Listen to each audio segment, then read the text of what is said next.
This week's election in Russia is expected to cement President Vladimir Putin's grip on power until at least 2030. Any opposition figures who could have challenged him are either in prison or exiled abroad. Independent media outlets that could show criticism of his policies have been blocked, and the Kremlin maintains rigid control over the political system and electoral process in the country of 146 million. Turnout in Russia's 2018 presidential election was 67.5%, although observers and individual voters reported widespread violations, including ballot box stuffing and forced voting. Turnout in the 2021 parliamentary election was 51.7%. Any Russian citizen over age 18 who is not in prison on a criminal conviction can vote. The Central Election Commission says there are 112.3 million eligible voters inside Russia and Russian-occupied parts of Ukraine, and another 1.9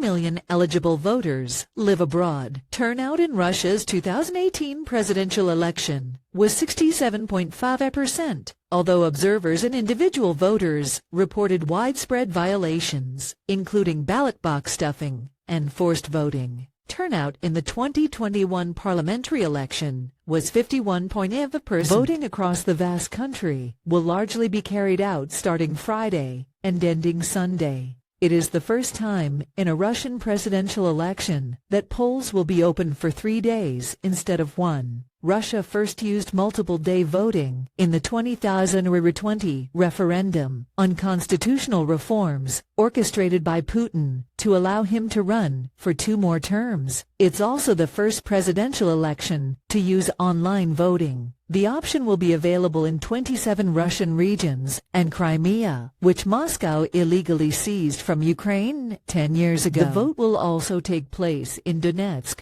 Luhansk, Zaporizhzhia, and Kherson, the 4 regions annexed after the full-scale invasion in 2022, even though Russian forces don't fully control them. Kyiv and the West have denounced holding the vote there. Early voting has already started in some regions and will be gradually rolled out in others. Putin, 71, is listed as an independent candidate and is seeking a 5th term in office, which would keep him in power for another 6 years. He will then be eligible to run for another term, having pushed through constitutional changes that reset his term limits in 2020.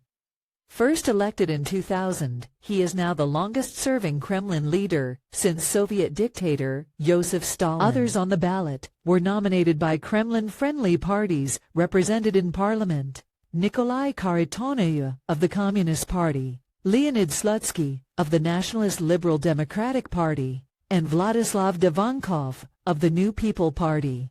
Kharitonov ran against Putin in 2004, finishing a distant second. They broadly support Kremlin policies, including the war in Ukraine. Previous elections have shown such candidates are unlikely to get enough votes to mount a challenge to Putin. In 2018, the Communist Party runner-up got 11.8%, compared with Putin's 76.7%. Boris Nadezhdin, a liberal politician who made ending the war his main campaign theme, had drawn unusually broad support while gathering signatures to qualify for a spot on the ballot. But he was barred from running by election officials, who declared that many of those signatures were invalid. Also not on the ballot are opposition figures who could have posed a challenge to Putin. They have been either imprisoned or fled the country. Russia's best-known opposition politician, Alexei Navalny, died in prison on February 16, while serving a 19-year sentence on extremism charges. His attempt to run against Putin in 2018 was rejected.